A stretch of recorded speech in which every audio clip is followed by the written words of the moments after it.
All right, kids. Mike Witcher and I are here to read to you chapters 29, 30, and 31 of James and the Giant Peach. Abby is running the camera and it's shaking right now. You've got chapter 31. Yeah, it's going to be amazing. And I've got 29 and 30. So we are looking forward to this journey. So here we go. It seemed like a long time before the seagulls were able to pull the Peach away from that horrible rainbow cloud, but they managed at last. And then everyone gathered around the wretched centipede and began arguing about the best way to get the paint off his body. He really did look like a sight. He was purple all over, and now that the paint was beginning to dry and harden, he was forced to sit very stiff and upright, as though he was encased in cement. And all 42 of his legs were sticking out straight in front of him like rods. He tried to say something, but his lips wouldn't move. All he could do now was make gurgling noises in his throat. The old green grasshopper reached out, touched him carefully on the stomach. But how could it possibly have dried so quickly, he asked. It's rainbow paint, James answered. Rainbow paint dries very quick and very hard. I detest paint, Miss Spider announced. It frightens me. It reminds me of Aunt Spider, the late Aunt Spider, because the last time she painted her kitchen ceiling, my poor darling grandmother stepped into it by mistake when it was still wet. And there she was stuck. And all through the night we could hear her calling to us, saying, "Help, help, help." It was heartbreaking to listen to. But what could we do? Not a thing until the next day when the paint had dried. And then, of course, we all rushed over to her and calmed her down, gave her some food. Believe it or not, she lived for 6 months like that, upside down on the ceiling with her legs stuck permanently in the paint. She really did.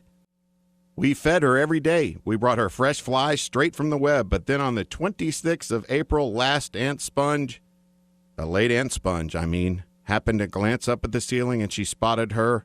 "A spider," she cried. "A disgusting spider. Quick, fetch me the mop with the long handle." And then, oh, it was awful. I can't bear to think of it. Miss Spider wiped away a tear, looked sadly at the centipede.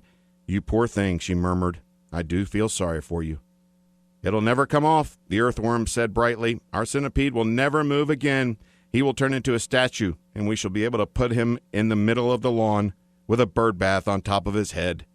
We could try peeling him like a banana," the old green grasshopper suggested. "Or rubbing him with sandpaper," the ladybug said. "Now, if he stuck out his tongue," the earthworm said, smiling a little for perhaps the first time in his life, "if he stuck it out really far, then he could catch hold of it and start pulling. And we pulled hard enough, we could turn him inside out and he'd have new skin." There was a pause while the others considered the interesting proposal. "I think," James said slowly, "I think that the best thing to do—" Then he stopped. "What was that?" he asked quickly. "I heard a voice. I heard someone shouting." Chapter 30. They all raised their heads, listening. Shh, there it is again, but the voice was too far away for them to hear what it was even saying. "It's a cloud man," Miss Spider cried. "I just know it's a cloud man. They're after us again." "It came from above," the earthworm said, and automatically everyone looked upward, everyone except the centipede who couldn't move. "Ouch," they said. "Help, mercy, we're going to catch it this time."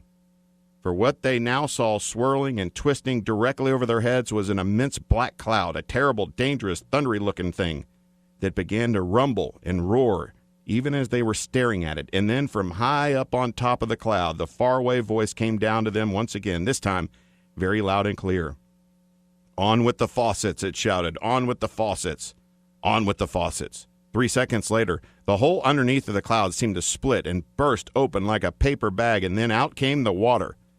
They saw it coming. It was quite easy to see because it wasn't just raining drops.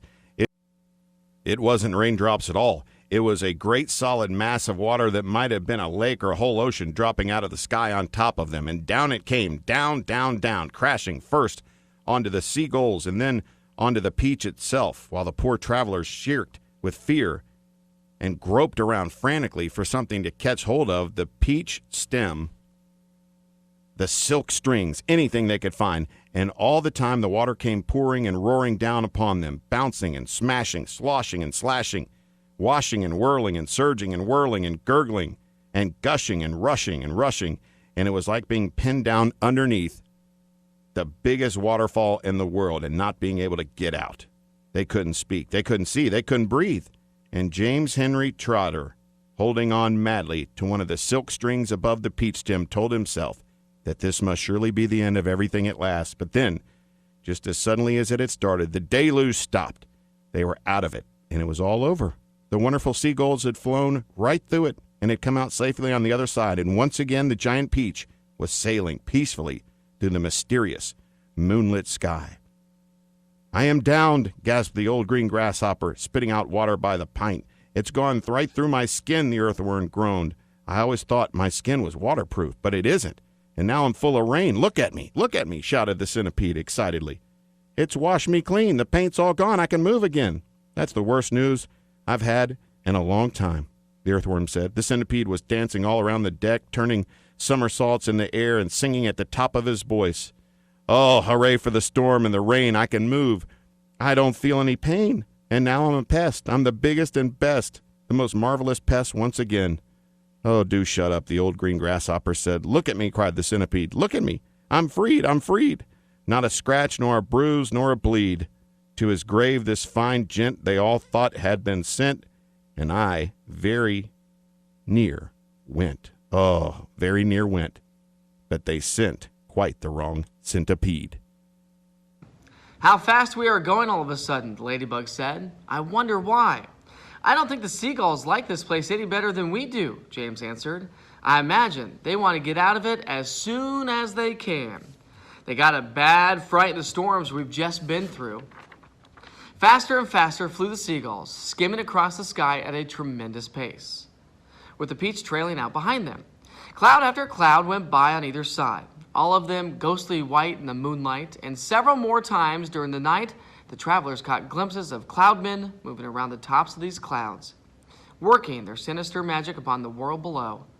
Once they passed a snow machine in operation, with the cloudmen turning the handle and a blizzard of snowflakes blowing out of the great funnel above. They saw the huge drums that were used for making thunder.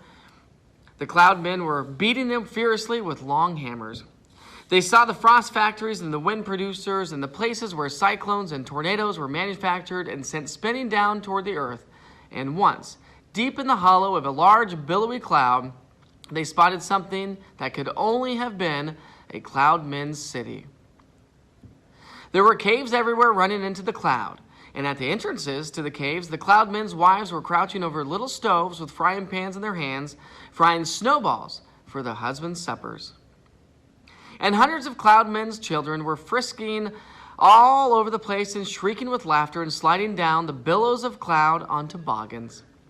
An hour later, just before dawn, the travelers heard a soft whooshing noise above their heads, and they glanced up and saw an immense gray bat-like creature swooping down toward them out of the dark.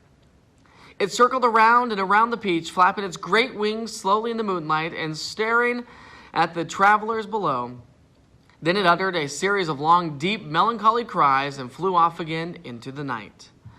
"Oh, I do wish the morning would come," Miss Spider said, shivering all over. "It won't be long now," James answered. "Look, it's getting lighter over there already." They all sat in silence, watching the sun as it came up slowly over the rim of the horizon for a new day.